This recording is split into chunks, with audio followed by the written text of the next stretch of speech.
साफ नियत। एक नगर में रहने वाले एक पंडित जी की ख्याति दूर दूर तक थी।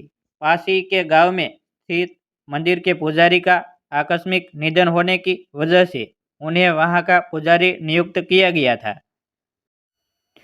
एक बार वे अपने गंतव्य की ओर जाने के लिए बस में चढ़े। उन्होंने कंडक्टर को किराए के रुपये दिए और सीट पर जाकर बैठ गए।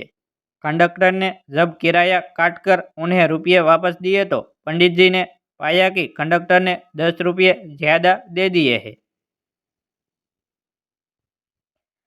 पंडित जी ने सोचा कि थोड़ी देर बाद कंडक्टर को रुपये वापस कर दूंगा।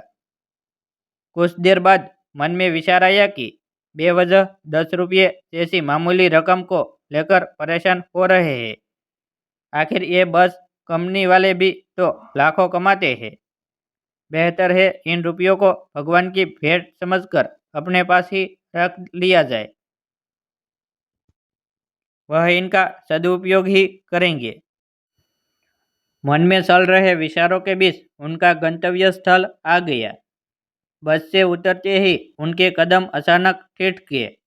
उन्होंने जेब में हाथ डाला और 10 का नोट निकालकर कंडक्टर को देते हुए कहा, भाई तुमने मुझे किराया काटने के बाद भी 10 रुपये ज़्यादा दे दिए थे। कंडक्टर मुस्कुराते हुए बोला, क्या आप ही गांव के मंदिर के नए पुजारी हैं? पंडित जी के हामी भरने पर कंडक्टर बोला, मेरे मन में कई दिनों से आपके प्रवचन सुनने की इच्छा थी। आपको बस में देखा तो ख्याल आया कि चलो देखते हैं कि मैं अगर ज़्यादा पैसा दूँ तो आप क्या करते हो। अब मुझे विश्वास हो गया कि आपके प्रवचन जैसा ही आपका आचरण है, जिससे सभी को सीख लेनी चाहिए। बोलते हुए कंडक्टर ने गाड़ी आगे बढ़ा दी। पंडित जी बस से उतरकर पसीना पसीना थे।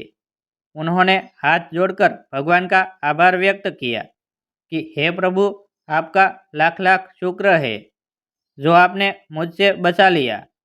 मैंने तो 10 रुपये के लालच में आपकी शिक्षाओं की बोली लगा दी थी, पर आपने सही समय पर मुझे संभलने का अवसर दे दिया। शिक्षा। कभी कभी हम सब भी तुझ से प्रलोभन में अपने जीवन भर की चरित्र पूंजी दांव पर लगा देते हैं। इससे बचना चाहिए।